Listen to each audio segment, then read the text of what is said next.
ఇప్పుడు చూడండి మీరందరూ ఆ మోడీ గారు ప్రధానమంత్రి గారు కేరళ వెళ్ళారు, తమిళనాడు వెళ్ళారు, అటువైపు అన్ని ప్రాంతాల్లో ఉండేటటువంటి రాముల వారు సంచరించినటువంటి కొన్ని ప్రదేశాలకి దర్శనం మాత్రానికి వెళ్ళారు.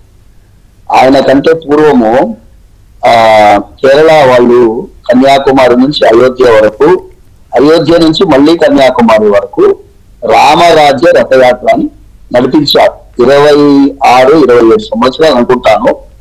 2 సంవత్సరాలు కోవిడ్ వల్ల చేయలేకపోయారు.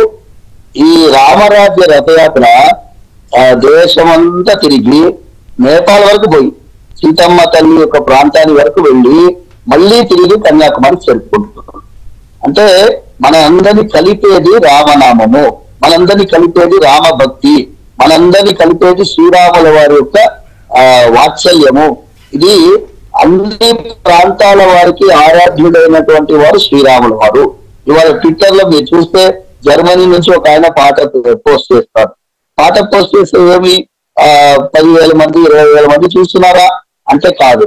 ఆ video 8 billion views, 9 million views పోతుంది. అంటే కొన్ని వేల మంది, లక్షల మంది ఆ వీడియోని చూసి వాళ్ళు రీట్వీట్ చేస్తున్నారు. అంటే అంత భక్తి రాముల వారి పైన. ఇండోనేషియా నుంచి అయితే అది ముస్లిం దేశం అయినా అక్కడి నుంచి రామాయణాన్ని వాళ్ళు వీడియో తీసి వాళ్ళు పెడుతున్నారు. అంటే ఒక తన్మయత్వం ఉందండి. తన్మయత్వం ఎప్పుడు వస్తుంది? శ్రీ రాముల వారిని తలుచుకుంటేనే తన్మయత్వం వస్తుంది. అందుకోసం ఈ రామేశ్వరానికి వెళ్ళారు. ఎంతమంది తెలుసు అండి రామేశ్వరంలో ఏం జరిగింది అనేది? ధనుష్కోడిలో ఎంతమందికి ఏం జరిగింది తెలుసు? 22 తీర్థాలు ఉన్నాయని తెలుసా ఎవరికైనా? శ్రీరంగం వెళ్ళారు మోదీ గారు, ప్రధానమంత్రి గారు. నేను ఏమంటున్నానంటే ఇంతవరకు ప్రధానమంత్రి అనేటటువంటి వారు ఎవ్వరు కూడా వెళ్ళనటువంటి శ్రీరంగం. ఫస్ట్ టైం శ్రీరంగానికి వెళ్ళారు. శ్రీరంగం అంటే మాకు ఎంత ముఖ్యం తెలుసా అండి? శ్రీ వైష్ణవ సంప్రదాయం ముఖ్యంగా నాకు ముఖ్యం. ఎందుకంటే ABN ఛానల్ మీరు లైవ్ చేశారు. నేను మునివాహన ఉత్సవం చేసినప్పుడు మీరు లైవ్ లో ఉన్నారు. 2018 ఏప్రిల్ 16వ తారీఖు 2700 సంవత్సరాల ముందు ఒక నిమ్న జాతి వర్గానికి చెందినటువంటి వారిని భుజం పైన ఒక అర్చక స్వామి మోసుకొని శ్రీరంగనాథుడి ముందు తీసుకొని నిలబెట్టినటువంటి ఆ క్షేత్రం. అంటే రంగనాథ స్వామి ఎవరిని కూడా కించపరచకూడదు, హీనంగా చూడకూడదు అని ఆజ్ఞాపించినటువంటి క్షేత్రానికి వెళ్ళారు. శ్రీరంగం క్షేత్రంలో రంగనాథ స్వామికి ఏంటి వైభవం, ఏంటి గుర్తింపు అంటే రాముల వారు సూర్యవంశం ఆరాధించినటువంటి ఆ రాముల వారు ఆరాధించినటువంటి ఆ తత్వ కులధనం రాజా విభీషణుడికి ప్రసాదిస్తారు. మేము ఆరాధించినటువంటి స్వామి వారిని నీకు ఇస్తున్నాము అని చెప్పి ఇస్తున్నారు. అప్పుడు రంగనాథుడు అని పేరు కాదు, శ్రీ మహావిష్ణువు వారు. శ్రీ మహావిష్ణు రూపాన్ని ఇస్తే అక్కడ కావేరి ఒడ్డున వచ్చి అక్కడ ప్రతిష్ఠించేటట్టుగా రంగనాథ స్వామి నిర్ణయించుకుంటారు. శరీరిగా నేను ఇక్కడే ఉంటాను, ఇక్కడే నేను బూజులు అందుకుంటాను, మీ దక్షిణం వైపు చూసుకుంటూ ఉంటాను అని చెప్పినారు. లంకని చూస్తూ ఉంటాను, ఇక్కడి నుంచి మిమ్మల్ని ఆశీర్వదిస్తాను అని విభీషణుడికి వాగ్దానం చేస్తే ప్రతిరోజు విభీషణుడు ఆరాధిస్తున్నాడు అనేది కూడా మన పెద్దల యొక్క మాట అది. అందుకోసం రంగనాథ స్వామి, శ్రీరంగనాథ స్వామి రాముల వారు ఆరాధించినటువంటి దైవం. అలా కనెక్షన్ ఇప్పుడు అందరికీ తెలియవచ్చింది. ఎందుకు శ్రీరంగానికి మోడీ గారు వెళ్ళారు, ఏ ప్రధానమంత్రి గారు కూడా వెళ్ళలేదు కదా అంటే ఎవరో ఆయనకి రూట్ మ్యాప్ వేసినటువంటి వారు మాలాంటి వాళ్ళ యొక్క సలహాను సూచనలు తీసుకొని ఒక భక్తిపూర్వకమైనటువంటి వాతావరణాన్ని సృష్టించి అందరికీ ఆ భక్తి నింపే ప్రయత్నం చేస్తున్నారు. అది మనం సంతోషించాల్సిన విషయం. గురువు గారు, ఇంకా ఆలయ నిర్మాణం పూర్తి కాలేదు. ఈ సమయంలో ఆలయ నిర్మాణం పూర్తయిన తర్వాత బాలరాముడి విగ్రహ ప్రతిష్ఠ చేయాలి. సో పూర్తి కాకుండా ఎలా చేస్తారు అని కొంతమంది పీఠాధిపతులు ఈ కార్యక్రమానికి హాజరు కాకపోవడం కూడా జరుగుతోంది. సో దీనిపై మీరేమంటారు? అంతేకాకుండా ఇంకా పూజా కార్యక్రమాలు నిర్వహించకుండానే మనకి అందరికీ కూడా ఇక్కడ అక్కడి నుంచి అక్షింతలు కూడా రావడం జరిగింది. ఆ అక్షింతలను ఏం చేయాలి?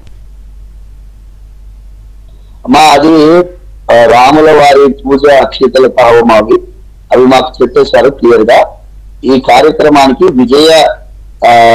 విజయం జరగాలని చెప్పి పూర్వము ఒక పూజించబడినటువంటి ఇప్పుడు మీరు వివాహం పత్రిక ఇస్తారు కదా మమ్మీ, వివాహ పత్రిక ఇస్తారు. వివాహ పత్రికలు ఏమి ఇస్తారు? పత్రికతోటి అక్షతలు ఇస్తారా లేదా? అవును. అక్షతలు ఎందుకు ఇస్తారు? అంటే మా శుభకార్యం నిర్విఘ్నంగా జరగాలి, ఇది అక్షతలు శుభసూచకమైనటువంటి అక్షతలు. అయోధ్య నుంచి వచ్చినటువంటి ఏదైనా, ఇప్పుడు మా నాన్నగారు తలసేవకు వెళ్ళారమ్మా, తలసేవకు వెళ్ళి అక్కడ మట్టి తీసుకొచ్చినారు. అయోధ్యలో రామ జన్మభూమి నుంచి తెచ్చినారు ఆ మట్టి అన్నారు. మేమందరం ఇలా రాసుకున్నాం, తలకి రాసుకున్నాం. అయోధ్య నుంచి ఏం వచ్చినా కూడా అది శ్రీరాముల వారు అవతరించినటువంటి స్థానము పవిత్రమైనది, పరమ పవిత్రమైనది. సుప్రీంకోర్టు తీర్పు అది చెప్తుంది, రాములల్లా విరాజమాన్. ఈ రాముల వారు ఇక్కడే అవతరించారు కాబట్టి ఈ భూమిదేవికి పులకరించినటువంటి స్థానం ఇది, ఇక్కడే రామ మందిరం ఉండాలి, వేరెక్కడ ఉండడానికి లేదని సుప్రీంకోర్టు తీర్పు ఉంది. మీరు రాముల వారిని ఒక విషయం చెప్తానమ్మా నేను, దయచేసి వినండి. శ్రీరాముల వారు ఎంత దయామయుడు చూడండి. మన రాజ్యాంగం ప్రకారం, మన న్యాయ వ్యవస్థ ప్రకారం, మన వ్యవస్థ అంటే చట్టము న్యాయాన్ని గౌరవిస్తూ తన దేవాలయాన్ని ఎంక్రోచ్మెంట్ చేయబడిన తన దేవాలయాన్ని పునః స్వాధీనపరచుకోవడం కోసం మన న్యాయస్థానం ద్వారా తీసుకున్నారు నిర్ణయాన్ని.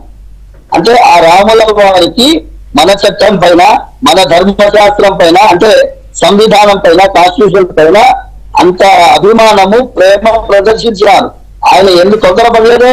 ఆ రామనవమి వచ్చే రామనవమికి మీరు ప్రతిష్ఠించి ఉండొచ్చు, లేకపోతే 2025 లో ప్రతిష్ఠించి ఉండొచ్చు.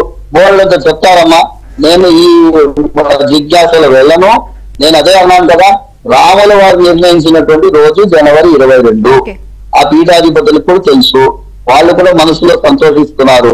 కానీ ఏదో వారికి ఏమున్నదో మనసులో కొంచెం ఆందోళన ఉండొచ్చు, వారి వ్యక్తిగతమైన విషయం. నేను దాని గురించి విమర్శించను. ఎవరి వ్యక్తిగతమైన అభిప్రాయం వారిది.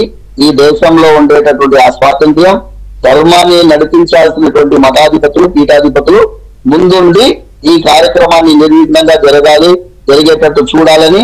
ఏదైనా లోపం ఉంటే ఒకటి మేము అప్పుడు కూడా అంటాము, ప్రాయశ్చిత్త హోమం చేస్తాం. మంత్రలోపే, తంత్రలోపే, ద్రవ్యలోపే, శ్రద్ధాలోపే, నియమాలోపే, వస్తులోపే, ఇవన్నీ చెప్పి ఇవన్నిటికి కూడా ప్రాయశ్చిత్త హోమం చేస్తాం. ఎందుకు చేస్తామో ఉండొచ్చు అనే మనిషి చేసే దాంట్లో తప్పులు తప్పకుండా ఉంటాయి. మనిషి చేసే దాంట్లోనే తప్పులు ఉంటాయి. మా దైవం చేసే దాంట్లో తప్పులు ఉండవు.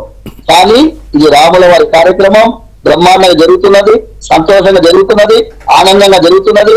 ఆ దేవాలయంలో పూర్తిగా నిర్మించిన తర్వాత ప్రవేశించాలో ఏమో రాముల వారి నిర్ణయం, అది సంతోషం. స్వీకరిద్దాం, సంతోషంగా వెళ్దాం. అది ప్రార్థన. మా సందేహాలను నివృత్తి చేసినందుకు మీకు ప్రత్యేకంగా ధన్యవాదాలు గురువు గారు.